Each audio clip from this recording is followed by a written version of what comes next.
Pode se sentar. A alegria está aqui para a gente compartilhar da palavra de Deus mais uma vez. Bênção demais. E eu me peguei ali na chegada e nos louvores pensando, Marcos, aquilo que nós conversamos aqui na oração dos homens há 2 semanas, uma semana e pouco atrás.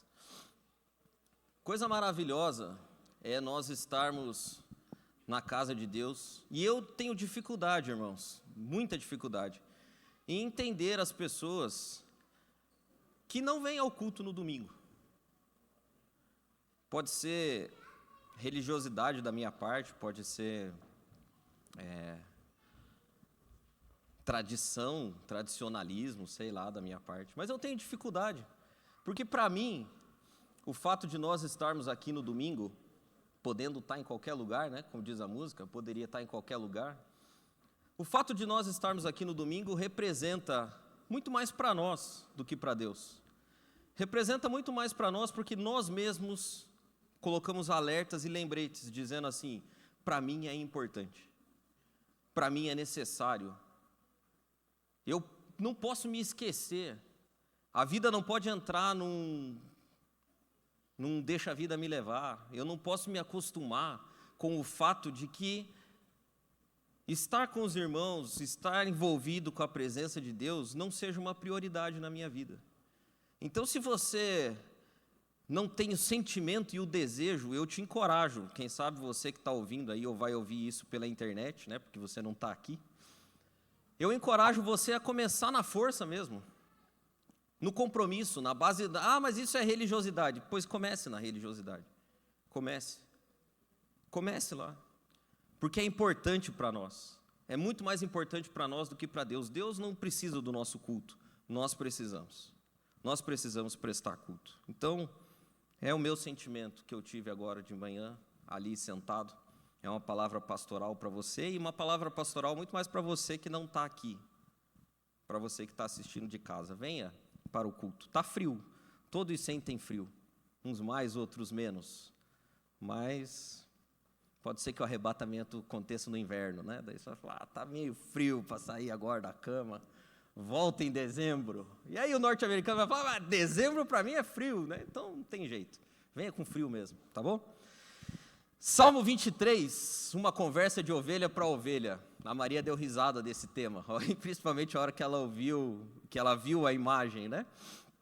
Mas eu pensei nesse tema e escolhi esse tema porque hoje, talvez até por isso que eu estou falando mais assim no começo, eu estou meio desconfortável, porque eu preciso conversar com você a respeito de algo que eu não gosto. Eu preciso conversar com você a respeito de coisas que foram a minha experiência, de um período que foi o período mais difícil que eu já vivi até hoje. Pode ser que eu viva outros ainda, tão difíceis quanto, ou mais difícil do que o que eu vivi, mas esse é o período mais difícil que eu já vivi nos meus 38 anos de existência. E eu não gosto de falar a respeito desse período. Eu evito falar a respeito dele, eu não gosto muito de pensar a respeito dele, mas vez por outra, Deus me incomoda para que eu fale.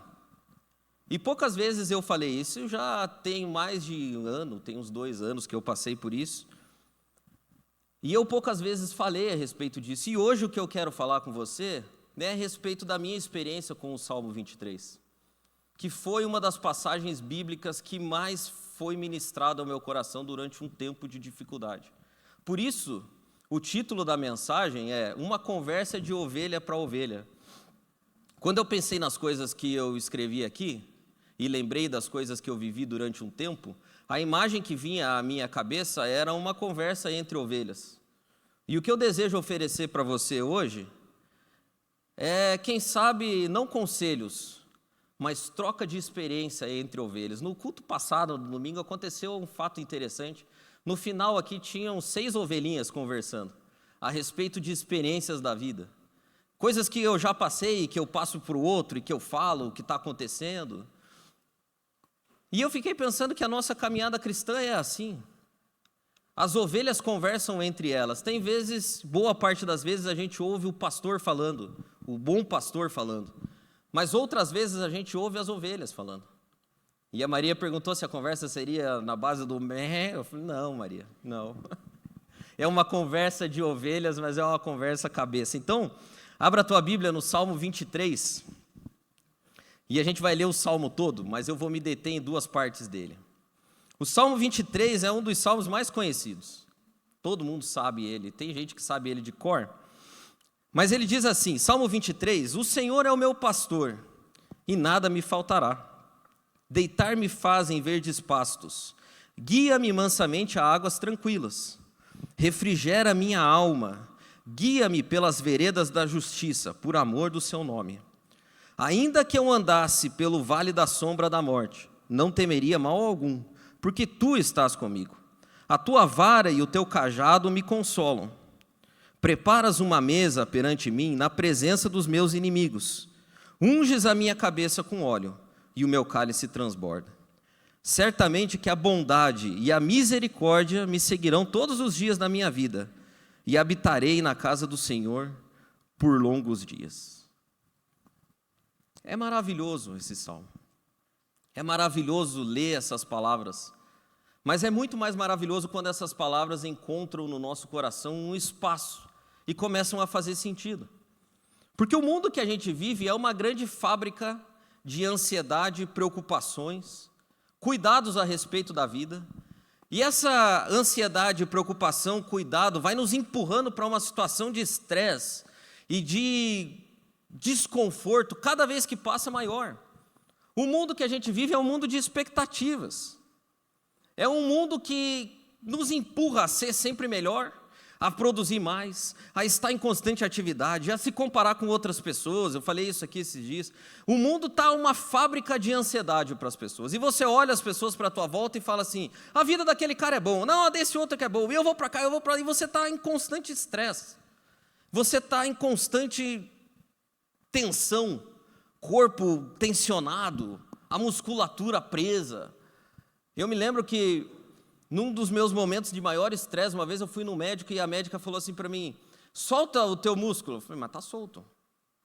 Daí ela falou assim, não tá. Eu falei, tá sim. Daí ela falou, eu tô com uma agulha aqui, tá saindo no computador, não tá solto. Eu falei, então eu não sei soltar o músculo. Era louco? Eu tava solto. Daí eu falei, não, mas tá. E a mulher tinha uma agulha na minha perna. Tava saindo lá um negócio no computador. É doido, mas é o mundo que a gente vive.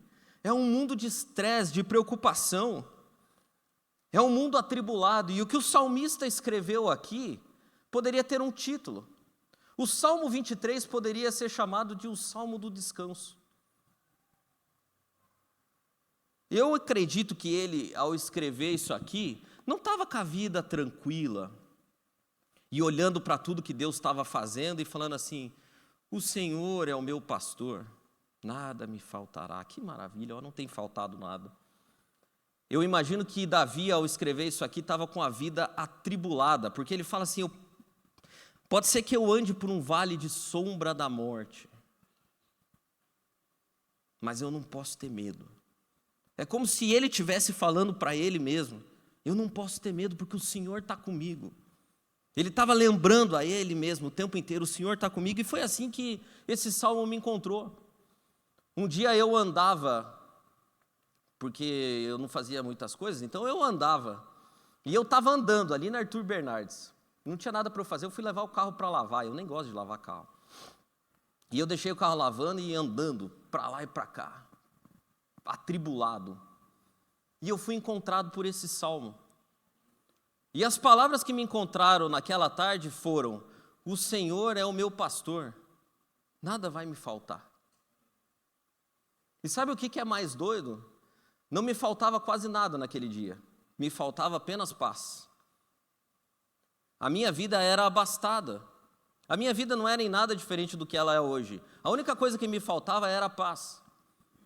A minha vida era um poço inesgotável de preocupação, de estresse e de ansiedade. E me faltava paz.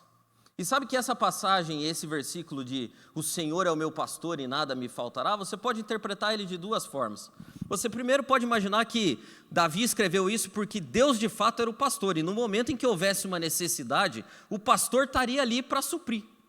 Não importava o que fosse, o pastor teria para dar quando a necessidade surgisse. Mas uma outra forma, e uma forma mais madura de interpretar isso, é que Davi tinha para ele que o Senhor é o meu pastor e nada me falta, porque tendo o pastor não tem como ter falta de nada. Tendo o pastor eu já tenho o suficiente. Tendo o pastor eu já tenho tudo em alguém, eu tenho tudo que eu preciso. Mas o que é a nossa preocupação e a nossa ansiedade, se não uma tentativa de controlar o incontrolável? E por assim dizer, a gente acaba assumindo o lugar de Deus.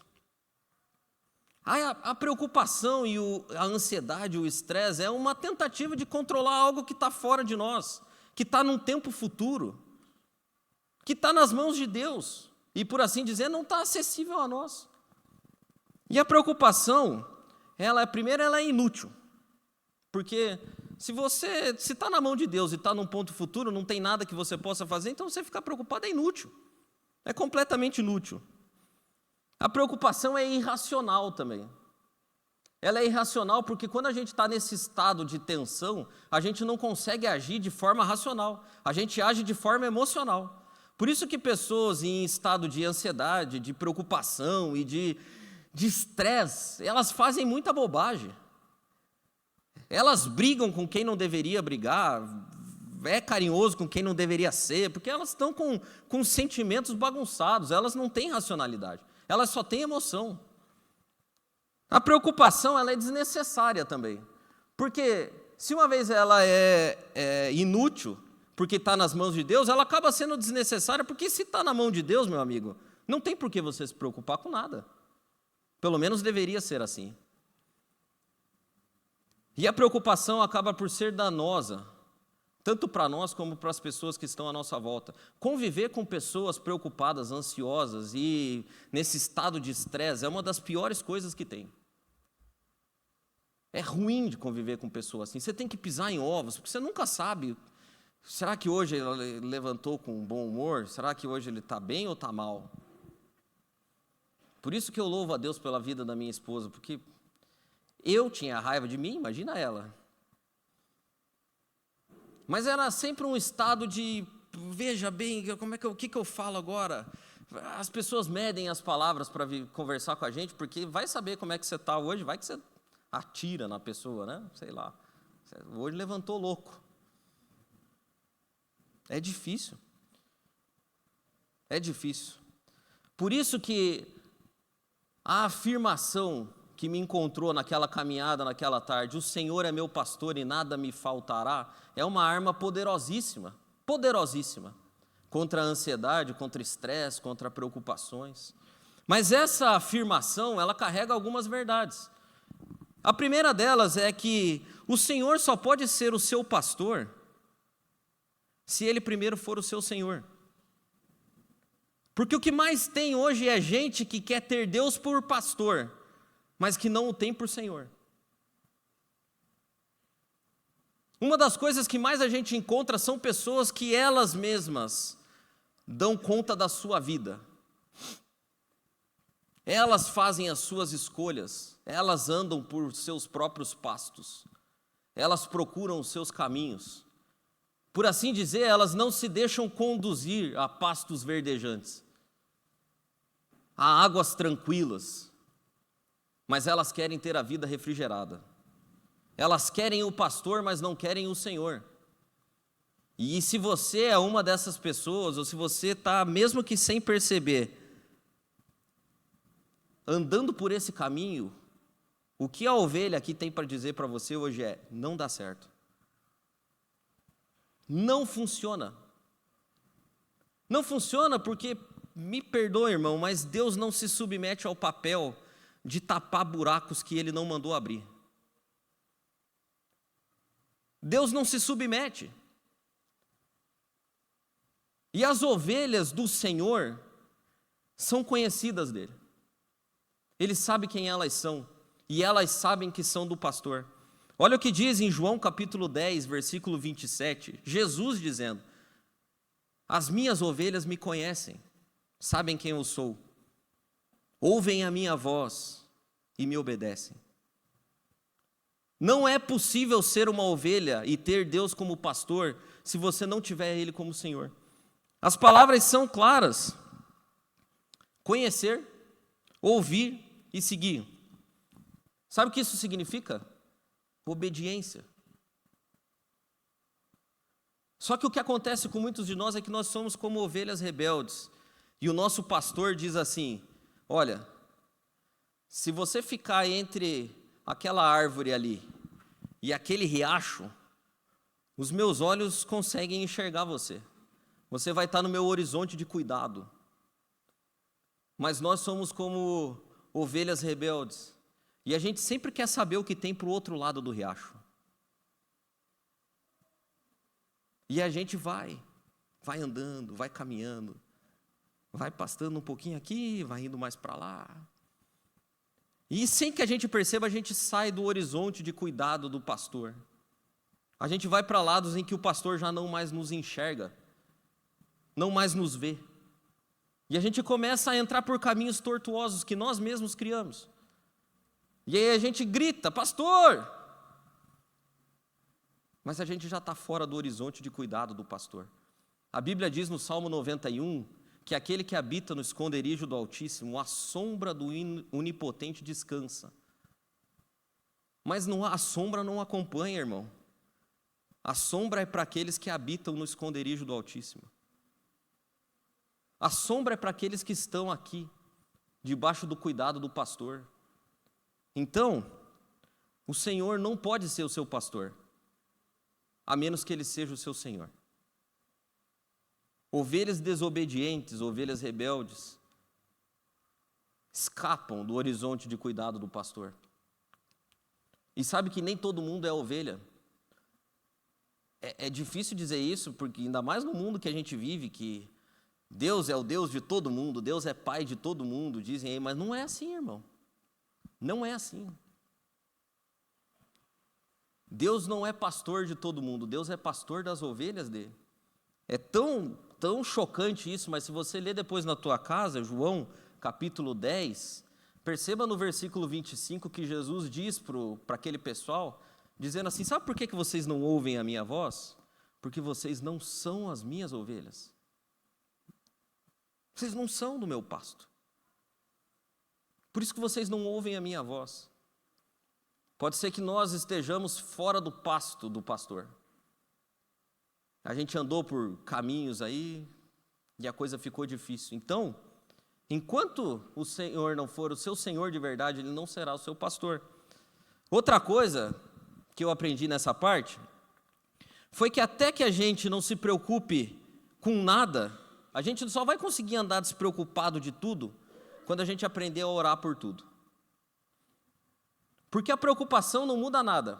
Eu falo isso para você, eu sou PhD em preocupação, irmão. PhD em preocupação. Eu fiz em Harvard o curso de preocupação. Eu sou bom em me preocupar. Eu era muito bom em me preocupar. Fazer planos, construir cenários, catástrofes. Eu era maravilhoso nisso. Eu sempre pensava no que podia dar errado. Para cada solução que você me arrumava, eu tinha 10 problemas para a tua solução. Fé, assim, não precisa, vamos criar as circunstâncias. Vamos estar preparados para o pior. Sabe aquele joguinho? O pior cenário possível? Eu sou bom nisso. Você pensar no pior cenário possível. Eu penso em cada coisa. Mas a preocupação não muda absolutamente nada. A oração muda. Porque a preocupação nos mantém encarcerados dentro do nosso horizonte de possibilidades. A gente só consegue ver dentro do nosso horizonte. A oração nos coloca diante das possibilidades de Deus, dos pensamentos de Deus. E você sabe que, diante dos problemas e da preocupação da vida, nós temos dois caminhos.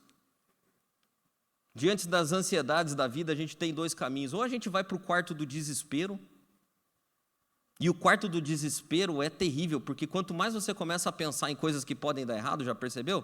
mais coisas que podem dar errado começam a surgir na tua mente. E aí coisas que você nem imaginava que podiam dar errado começam a aparecer. E aí você fala, meu Deus, a coisa é muito pior do que poderia ser mesmo. Olha só como é que está ficando. E vai. Eu já fiquei 2 dias acordado pensando em coisas que poderiam dar errado. 2 dias inteiros. Passou um dia, veio a noite, passou a noite, veio outro dia, passou o dia inteiro, veio a outra noite, passou a noite inteira de novo. E ainda não esgotei as possibilidades do que poderia dar errado. Esse é o quarto do desespero. Mas há um outro quarto, que é o quarto da oração.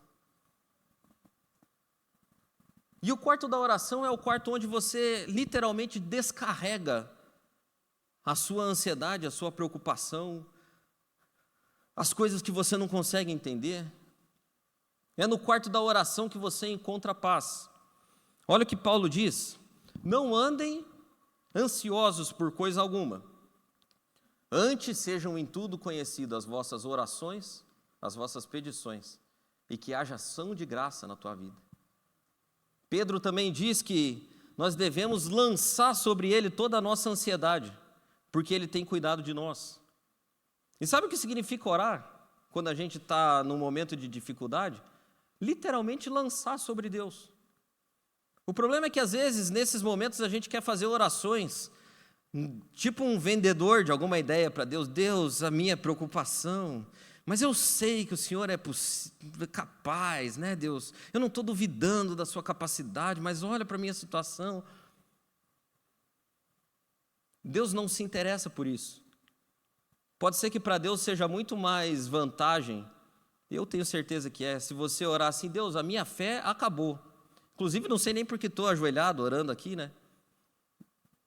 Eu imagino que o Senhor não ouça nada, ou é surdo, porque há tanto tempo eu falo, o Senhor não ouve. Só tem um detalhe: e o que separa o quarto da oração do quarto do desespero não é uma porta, porque tem muita gente que vai para o quarto da oração e sai do quarto da oração desesperado também. O que separa é a forma como nós fazemos isso.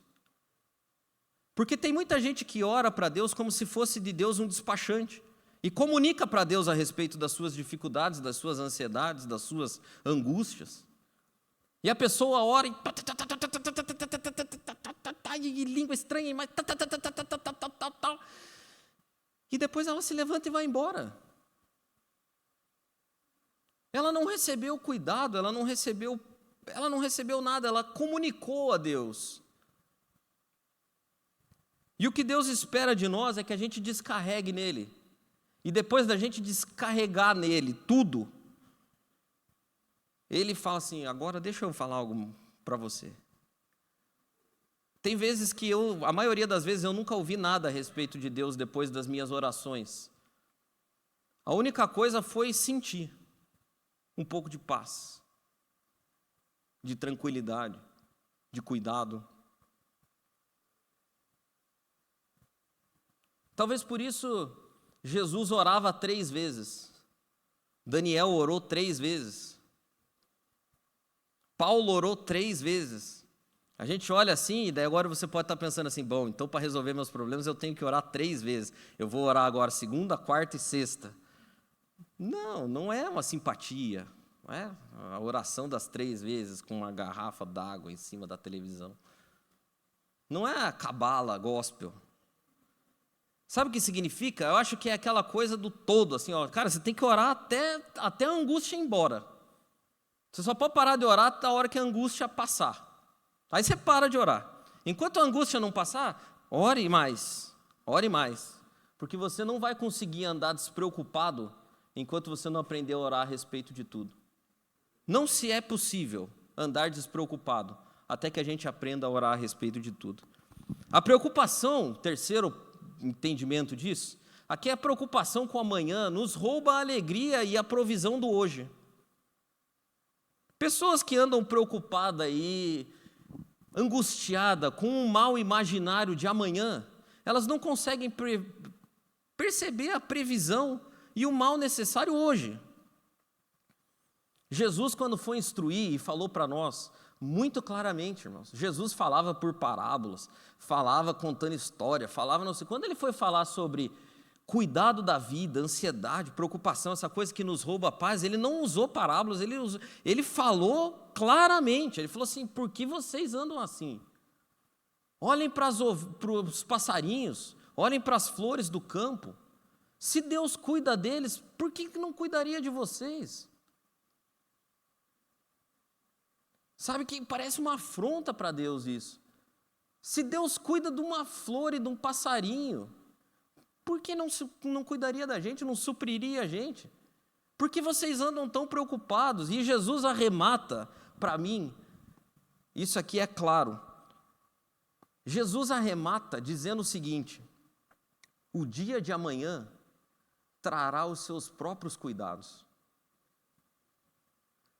Basta a cada dia o seu mal. Sabe o que significa o dia de amanhã trará os seus próprios cuidados? Os cuidados que são para amanhã não estão disponíveis hoje por um motivo muito simples. Eles são para amanhã. O que Jesus está dizendo assim: amanhã eu vou fazer o que eu preciso fazer por você amanhã. Agora preste atenção no que eu estou fazendo por você hoje, aqui, agora. Os cuidados de agora. Esses dias eu conversava com uma pessoa e eu compartilho demais desse coração preocupado, porque eu já vivi isso há muito tempo. E a pessoa me dizia de preocupações que ela tinha com a filha dele, mais para frente. E a resposta que eu dei para ele é uma resposta que eu posso dar hoje, mas que eu não podia dar alguns anos atrás. A resposta que eu dei para ele foi o seguinte: falou, sabe qual é o tamanho de roupas da qual eu me preocupo da Maria e da Helena hoje? É o tamanho 11 e o tamanho 9. Vai chegar um dia que eu vou me preocupar com as roupas do tamanho 16. Mas esse dia é outro dia. O que Jesus disse aqui é assim, ó: o dia que você precisar de roupas 16, sabe o que vai acontecer? Eu te darei roupas 16. Hoje você não precisa de roupas 16, você precisa de roupas número 11. Por isso, abra aí o seu guarda-roupa, olha aí quantas roupas 11 você tem. Mas é um desperdício, eu já deveria ter um pouco de roupas 16. Não. Roupas 16 chegarão no ano de roupas 16. Basta a cada dia o seu próprio mal. Desfrute das roupas 11. É difícil, irmão, não é fácil. Nós temos uma única certeza a respeito do futuro. A única certeza que nós temos é que Deus estará lá. O dia de amanhã nos traz uma certeza: Deus lá estará. E sabe o que é ter fé? Ter fé é descansar no fato de que as coisas correm naturalmente por uma solução, mediante a provisão e o cuidado do pastor. Ter fé é confiar que as coisas correm por uma solução. E elas correm para naturalmente elas correm para essa solução por conta da provisão e do cuidado do pastor. Isso é ter fé. Difícil ter fé, mas é ter fé. Por isso que Jesus nos ensinou a viver um dia de cada vez, porque basta a cada dia o seu mal. O dia de amanhã trará os seus próprios cuidados, pode ficar tranquilo. Você não precisa se preocupar, o sol vai se levantar amanhã. Você pode ficar dormindo, mas o sol não vai ficar. O sol vai se levantar.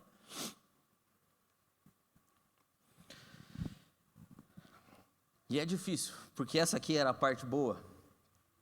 A minha experiência ficou muito pior com o Salmo 23.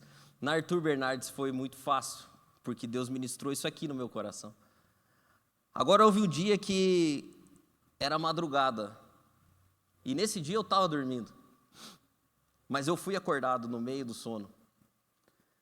E o versículo que me encontrou quando eu fui acordado no meio do sono foi o seguinte: ainda que eu ande pelo vale da sombra da morte, eu não temerei mal algum, porque tu está comigo, a tua vara e o teu cajado me consolam. O Rick Warren disse que os vales da vida, eles são inevitáveis. Não é possível você evitar os vales. O vale da vida, da sombra da morte, esse vale de tristeza, de escuro, ele chega na vida de todo mundo algum dia. É inevitável. Eles são imprevisíveis também. Você não consegue ter uma ideia assim, tipo, estou chegando no vale da sombra da morte, preciso manter mantimentos aqui para atravessar esse momento. Não. A hora que você vê, pum, vale da sombra da morte. Fala, caramba, como é que eu vim parar aqui nesse lugar? Não tem como você prever que você está chegando no Vale da Sombra da Morte. Não tem placas. Vale da Sombra da Morte a 30 quilômetros. Não tem. É imprevisível. O Vale da Sombra da Morte também, segundo o Rick Warren, ele é imparcial, porque ele chega para todo mundo. Chega para crente, chega para não crente, chega para o cara que ora, chega para o cara que não ora muito. Ele chega, ele não escolhe raça. Ele é para toda raça, tribo, língua e nação. O céu é para toda raça, tribo, língua e nação, e o Vale da Sombra da Morte também. Todo mundo vai passar. Agora, o Vale da Sombra da Morte, ele também é temporário, viu? Ele não dura para sempre. O Vale da Sombra da Morte, ele vai por um tempo, depois ele passa, ele acaba. Se você está no Vale da Sombra da Morte, não imagine que você vai ficar aí para sempre. Você vai sair daí um dia. Agora, a coisa que o Rick Warren fala a respeito de vales, que mais me toca, é que os vales, eles são cheios de propósitos. Os vales que nós atravessamos são cheios de propósito. E a Bíblia é tão complexa, eu não entendo isso, mas ela diz que nós devemos agradecer por passar por grandes tribulações. Eu não tenho capacidade para agradecer. Mas a Bíblia diz que nós devemos. Quando você estiver passando por grandes tribulações, que isso seja motivo de alegria para você. Difícil. É difícil. Mas a Bíblia recomenda. E sabe o que é um vale da sombra da morte? Talvez você esteja pensando, será que eu passei já algum? Estou passando? O vale da sombra da morte é aquele lugar em que indica a possibilidade eminente do quê? De morte. Não necessariamente a sua morte, mas a morte de alguma coisa na tua vida. De alguma fase, de algum relacionamento, alguma coisa morrerá. Quando se atravessa o vale da sombra da morte, alguma coisa vai morrer. O vale da sombra da morte é um lugar onde impera, meu irmão, a escuridão. O vale da sombra da morte é o lugar onde nós perdemos o senso de direção. No vale da sombra da morte, a gente já não consegue mais saber para onde a gente está indo, as coisas que a gente precisa fazer, aí você fica meio desnorteado, parece que você tomou um soco do Mike Tyson. Né? Não era ele que dizia que todo mundo tem um plano até tomar um soco, não é isso? Não? O vale da sombra da morte é o soco. Você tem um plano, aí, pum, vale da sombra da morte, soco. Aí você fala, não sei onde é que eu estou, caí aqui, bati ali. Eu não sei. O vale da sombra da morte é o lugar onde você fala, eu não sei. Você nunca fala tantas vezes eu não sei quanto no vale da sombra da morte. O vale da sombra da morte é o lugar onde mais você fala, não sei. O que você quer? Eu não sei. Eu falava isso todo tempo, eu não sei. O que você quer? Não sei. Quer fazer não sei o quê? Pode ser. Não sei, eu estou no escuro, eu não sei o que eu quero. Eu não sei nem o que eu quero. O vale da sombra da morte é o lugar, a circunstância em que a gente mais está vulnerável ao mal. Porque pessoas desnorteadas, elas pegam até em fio desencapado. Qualquer coisa que você oferecer para uma pessoa, ele vai. É um fio desencapado, pois me dê. Pá, choque. E não é assim? Perceba, cara, e daí os lobos aparecem. Porque veja algumas igrejas aí. O cara está numa situação de vale da sombra da morte. Aí fala assim, vem aqui. O cara faz o quê? Vai. É lógico que ele vai. Qualquer pessoa em vales de sombra da morte, o cara fala assim, eu vou tentar de tudo, cara. Eu vou tentar de tudo. Quase tudo, né? Eu lembro que quando eu estava bem mal, uma vez uma profeta falou que eu deveria ir para um culto de libertação. Aí eu pensei bem, naquele dia eu pensei, que acho que foi Deus que estava... Aquele dia eu pensei, eu falei assim, puxa vida, mas eu ir no culto da libertação, será que eu estou endemoniado, cara? Será que é demônio isso? Mas se é demônio, eu estou orando também, né? Eu me lembro que nesse dia, eu balancei, cara, quase que eu fui. E ainda mais que na esquina da minha casa, sexta-feira, tem sempre o culto da libertação lá. E liberta mesmo. Um dia eu fiquei uns 15 minutos esperando, parênteses aqui, mas eu fiquei uns 15 minutos esperando porque tinha um carro trancando a rua, era um Gol, 2 portas. E os caras tentavam por toda conta expulsar o demônio de uma mulher que estava atrás do Gol, 2 portas. Só que eles não queriam expulsar lá dentro do Gol. Eles queriam tirar ela de dentro do Gol para levar para dentro da igreja. E era uma luta, cara, não conseguiam. Não dava. E a mulher lutava lá dentro daquele Gol, e eu só via os bracinhos, assim, que eu estava bem atrás do Gol. E não ia. Mas pessoas em vale da sombra da morte são vulneráveis a lobos, porque elas estão fragilizadas, elas estão desesperadas, elas querem encontrar uma solução para a coisa, e aí elas ficam vulneráveis. O vale da sombra da morte também é um lugar onde a gente está cercado por medo, muito medo. A gente fica angustiado de medo. Mas o vale da sombra da morte é esse lugar de circunstância adversa e indesejada. Totalmente escuro, bagunçado, indesejado, você quer sair correndo dali. Mas nem esse lugar é suficiente para nos afastar do cuidado do nosso pastor. Porque se você ler o versículo 4, que me encontrou naquela madrugada, ele diz que ele não temeria mal nenhum, por quê? Porque o pastor estava com ele. E é nesse lugar em que Deus age em nosso favor também. Porque ele diz que o cajado e a vara de Deus consola. O cajado é um instrumento do pastor para trazer a ovelha para perto. É aquele gancho. Aquele gancho é o cajado. Aí ele passa na ovelha e traz a ovelha para perto. Cajado não é instrumento de tortura de ovelha. É instrumento de cuidado. Então é no vale da sombra da morte que Deus age em nosso favor. E é no vale da sombra da morte que nós somos disciplinados por Deus. Porque tem cajado, mas também tem vara. O vale da sombra da morte, meu irmão, é de Deus. É lugar de Deus. O vale da sombra da morte é lugar de Deus. E eu me lembro, você vai saber disso. Eu não sou místico. Eu tenho poucas visões. Eu não sou o cara que tem visão. Não tenho visão. Ah, Deus falou e me deu uma visão. Eu não sou esse cara. Eu não sou o profeta. Estou aqui há 8 anos e acho que não falei nenhuma vez para vocês. Eis que Deus manda eu dizer para você tal coisa, fulano de tal. Eu fujo disso aí, assim, sei lá, eu não é meu. Deus não me deu o ministério profético, místico. Toda vez que alguém fala para mim alguma coisa, eu preciso conferir se tem mesmo base na Bíblia, né, meu irmão? Porque vai que você está falando aí, que você está achando. Então eu não sou assim. Mas houve um dia, na verdade houve uma noite, uma madrugada, em que eu, muito atribulado, consegui dormir. E ao dormir eu tive um sonho. E eu sonhei que eu saía de um lugar verdinho, assim, e me aproximava de um lugar terrível, terrível. E eu andava por uma estradinha, assim, bem estreitinha, e do lado tinha uns desfiladeiros enormes. E eu comecei a me sentir mal com aquilo, mal. E eu estava sonhando, mas parecia muito real. E eu me senti muito mal com aquilo. E cada hora que passava eu me sentia mais mal. Até a hora que começaram a vir o que eu sabia ser demônios. E eles me circundavam assim, faziam a volta em mim.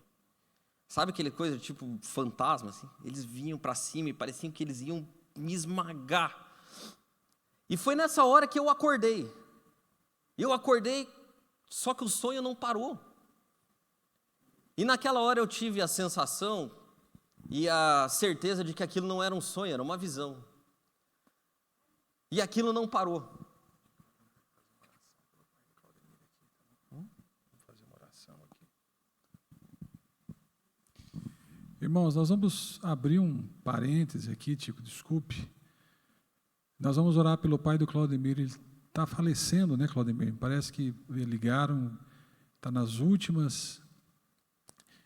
E nós, como família, vamos levantar e vamos interceder pela vida do pai do Claudemir. Como é que é o nome dele, Claudemir?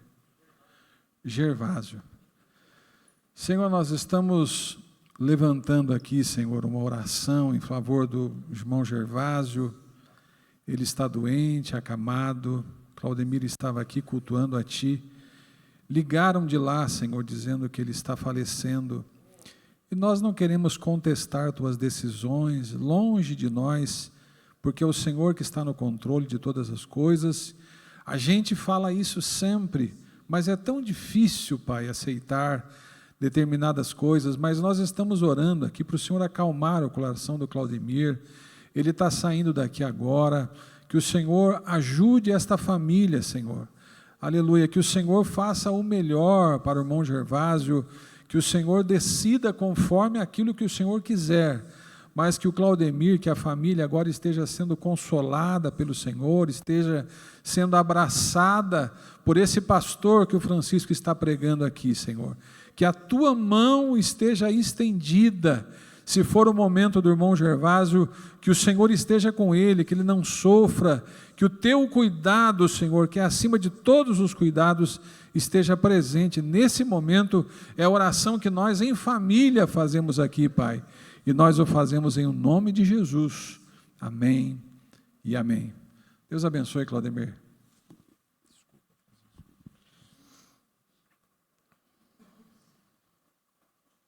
Amém.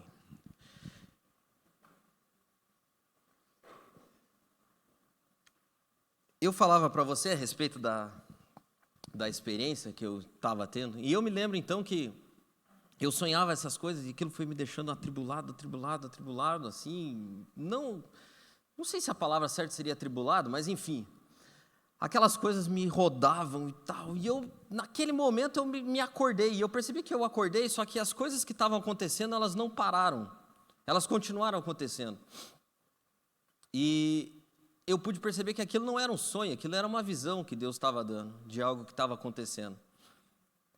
E eu me lembro que aquelas coisas começaram a vir em cima, e vir, e eu me via no meio daquele caminho, e eu me lembro claramente que ao sentar assim, eu me deparei com o fato de olhar para aquela situação, e uma coisa me ocorreu. Eu me lembro que, a hora que eu sentei, eu falei assim, mas por que eu não estou com medo? Nessa hora, irmão, eu senti uma coisa pegando na minha mão, uma mão pegou na minha mão e a voz me disse, porque eu estou com você. Eu não me lembro de ter tido uma outra visão, mas eu senti claramente uma mão pegando na minha e dizendo, você não está com medo, porque eu estou com você. E na hora que aquela mão segurou na minha mão, aquele caminho continuou difícil, mas eu não sentia medo. E eu tinha a nítida sensação de uma mão segurando a minha. E paz no espírito, rodeado por demônios, num caminho estreito.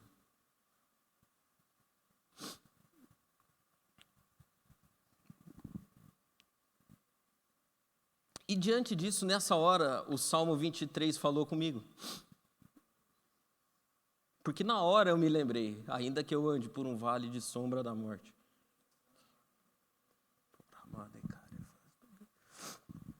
Eu não vou temer mal algum, porque Tu estás comigo. A Tua vara e o Teu cajado me consolam. E no outro dia, o que ocupava o meu coração era como superar o vale da sombra da morte? Como atravessar o vale da sombra da morte? E o que eu tenho aqui de ovelha para ovelha são formas de você passar pelo vale da sombra da morte. A primeira delas, o primeiro conselho que eu te dou é não evite o vale da sombra da morte, porque ele é inevitável. Não busque atalhos. No vale da sombra da morte, não tente achar um caminho mais curto. Diante do vale da sombra da morte, não procure soluções fáceis. Não evite coisas que você precisa fazer, que você sabe que tem que fazer. No vale da sombra da morte tem uma coisa que você precisa fazer: continuar andando em linha reta. Linha reta. Não tente um atalho, não tente achar uma solução fácil, porque não existe. O vale da sombra da morte, nós precisamos atravessar ele. Atravessar. Uma outra coisa do vale da sombra da morte, que eu te recomendo, isso aqui é difícil, mas não se apresse a chegar do outro lado. Por assim dizer, não tente correr no vale da sombra da morte. Vale da sombra da morte não é lugar de corrida. Vale da sombra da morte é lugar da gente andar. Porque quando está escuro e você não enxerga as coisas, correr não é uma alternativa. Correr não é alternativa quando está escuro. A melhor forma é você andar, e andar com cuidado ainda, inclusive. No vale da sombra da morte, ande com cuidado. Ande com cuidado, meça os seus passos. Saiba, esteja consciência daquilo que você está fazendo. Ande, não pare de andar, mas também não seja tentado a correr. Não caia na tentação de correr, porque o vale da sombra da morte a gente quer que ele fique para trás logo. A gente quer que passe. A oração que mais eu fiz durante um tempo na minha vida é: Deus muda as coisas e faz passar. Eu queria passar, mas não passava. Não passava. E hoje eu sei por que não passava. Mas no vale da sombra da morte não corra. No vale da sombra da morte ande. Ande devagar. Bem devagar. O terceiro ensinamento para o vale da sombra da morte é que você tem que pedir socorro para o bom pastor. Por mais que às vezes a gente é uma ovelha rebelde que entrou no vale da sombra da morte, talvez porque foi tentar descobrir o que tinha do outro lado do riacho, em estando no vale da sombra da morte, a gente tem que pedir socorro, porque a gente não tem as ferramentas necessárias para atravessar o vale da sombra da morte. Uma coisa que me acontecia na minha visão é que eu parei. Quando eu vi o caminho e vi as coisas que me cercavam, eu fiquei parado. Eu só consegui andar depois que algo segurou na minha mão. Então, no vale da sombra da morte, você tem que gritar por socorro.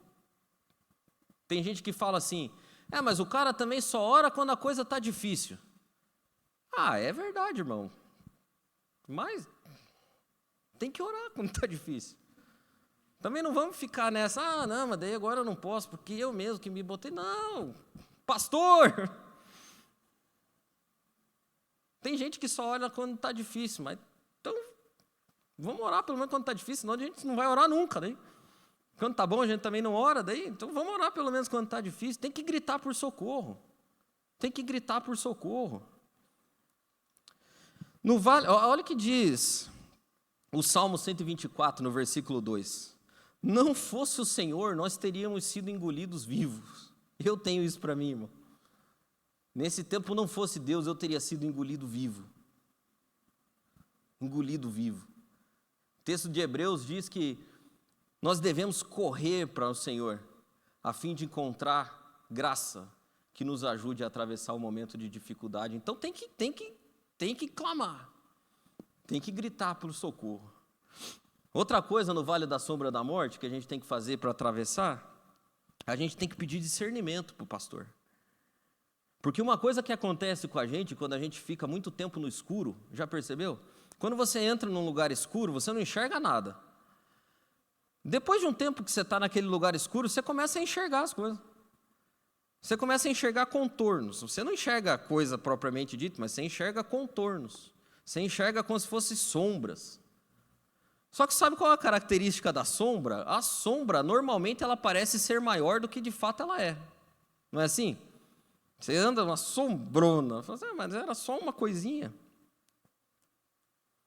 No vale da sombra da morte a gente tem que pedir discernimento, porque senão as sombras, elas nos engolem. Existem sentidos que são ligados, né? Você já percebeu quando você come uma coisa e sente o cheiro de outra? Aí você comeu uma coisa e falou, nossa, isso aqui tem gosto de pinho-sol. Você nunca tomou pinho-sol, mas você sabe o cheiro. Então você associa. No Vale da Sombra da Morte, a gente também tem que fazer associações. Porque a gente não enxerga nada, mas a gente ainda ouve. E a palavra de Deus é maravilhosa, porque ela diz que lâmpada para os meus pés e luz para o meu caminho é a tua palavra. Então, pela palavra, a gente vai iluminando o caminho no Vale da Sombra da Morte. A gente não está vendo nada, mas a gente consegue ouvir. E é lá no Vale da Sombra da Morte, através da palavra que a gente ouve, é mais para a direita um pouquinho, é um pouquinho mais para a esquerda. Agora pare um pouco, descanse aqui. Agora continue andando de novo. Cuidado que tem um buraco à frente. Você precisa emagrecer, você precisa engordar, você precisa ir para lá, você precisa ir para cá. A gente ouve, a gente não vê nada. No Vale da Sombra da Morte não se vê nada, mas se ouve muita coisa. E por último, conselho de quem já passou por Vale da Sombra da Morte, é uma conversa de ovelhas. Se submeta à disciplina do bom pastor. Irmão, a obsessão por achar a saída do Vale da Sombra da Morte nos faz perder a disciplina do pastor. E eu vou te dizer um negócio aqui que eu custei para acreditar. Mas muitos dos vales de sombra da morte que a gente passa na vida, quem nos levou para lá foi o próprio Deus. E a gente ora desesperadamente para que Deus nos tire do vale da sombra da morte. Mas a coisa que menos Deus quer fazer é nos tirar de lá. Existem circunstâncias e fases da nossa vida que a gente está no vale da sombra da morte é porque a gente está recebendo a disciplina do pastor. A disciplina. E é nessa hora que você tem que ficar atento. Você tem que ficar atento para aprender e para ser trabalhado naquilo que Deus está fazendo na tua vida. Não apresse. Quem sabe pare de orar para que Deus te tire do vale da sombra da morte. Comece a orar para que Deus ilumine através da palavra o teu vale de sombra de morte. Que você aprenda as coisas que você precisa. Eu queria ler com você de novo o Salmo 23.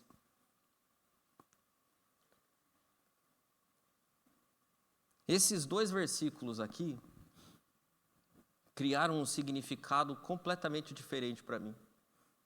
Essas coisas que eu falei para você aqui hoje são a minha experiência, as coisas que eu vivi. E hoje, quando eu leio o Salmo 23, por isso que eu quero ler ele de novo, eu leio ele com outros olhos.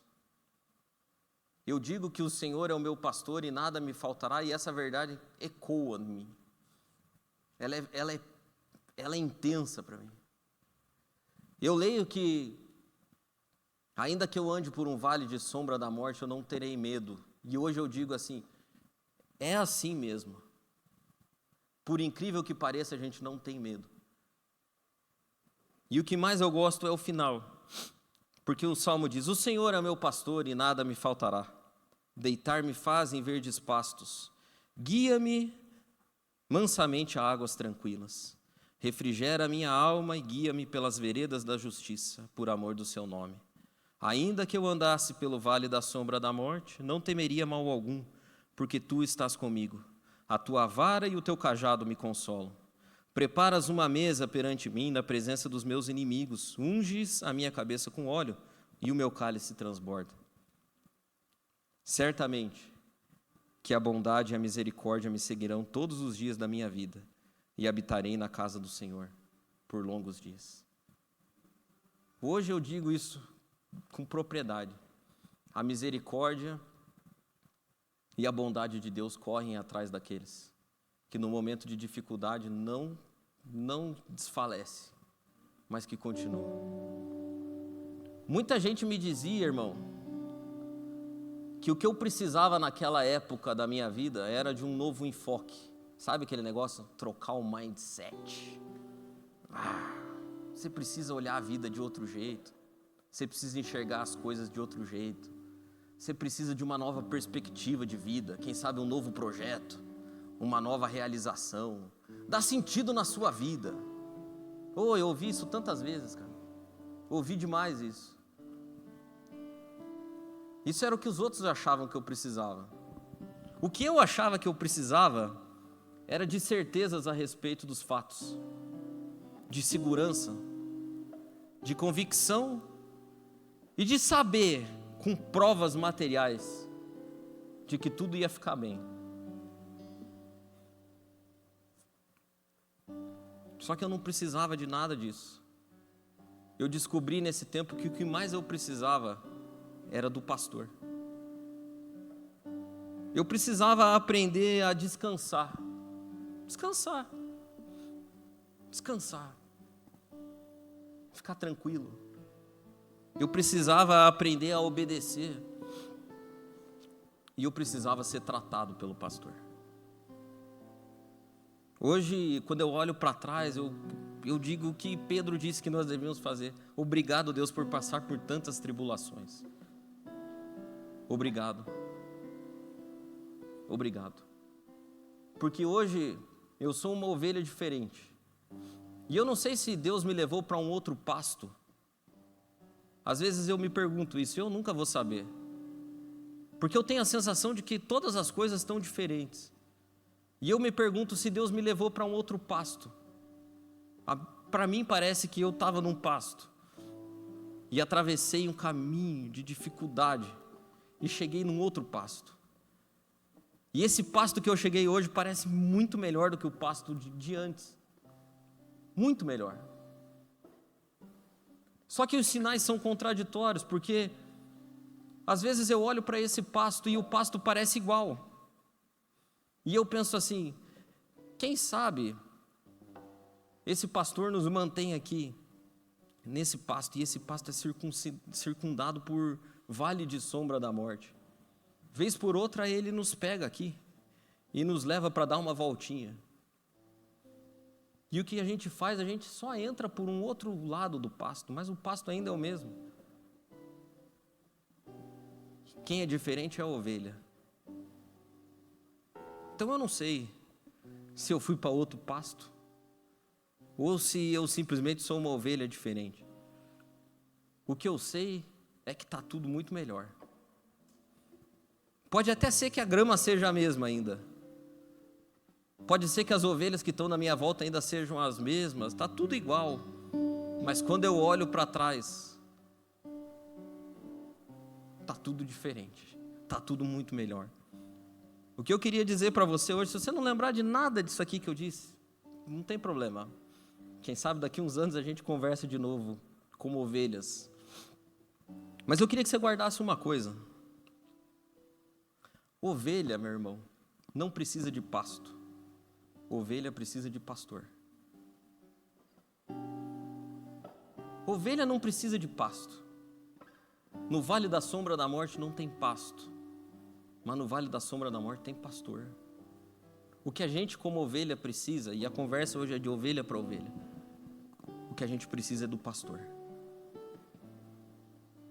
Se a gente tiver o pastor, pode ser o pasto que for, a gente vai estar bem. Eu não sei se você está em vale, se você está numa alta montanha, eu não sei. A vida da gente é cíclica.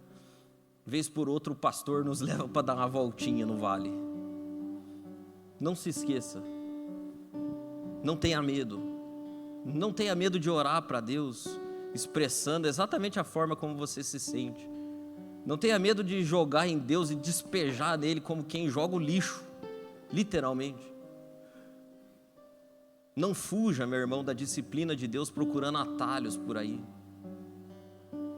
Quando a situação apertar, não saia do lugar que você está, procure um atalho. Não fuja do vale. Pergunte-se, quem sabe não foi o próprio Senhor que te levou para esse vale. Esse é o tempo de disciplina. É o tempo de disciplina. Mas não se afaste do pastor. Ovelha não precisa de pasto. Ovelha precisa de pastor. Amém.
Cristo comigo vai, eu irei. Se Cristo comigo vai, eu irei.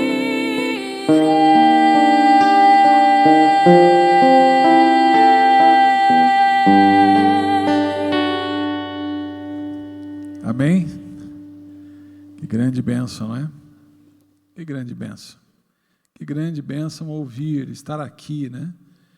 E ouvir essa mensagem. Tenho certeza que, assim como eu, você hoje vai para casa cheio do Senhor, não é? Sabendo que não importa o que você esteja passando, como o Claudemir que saiu daqui agora, né? O Senhor é conosco. Nos momentos de dificuldade,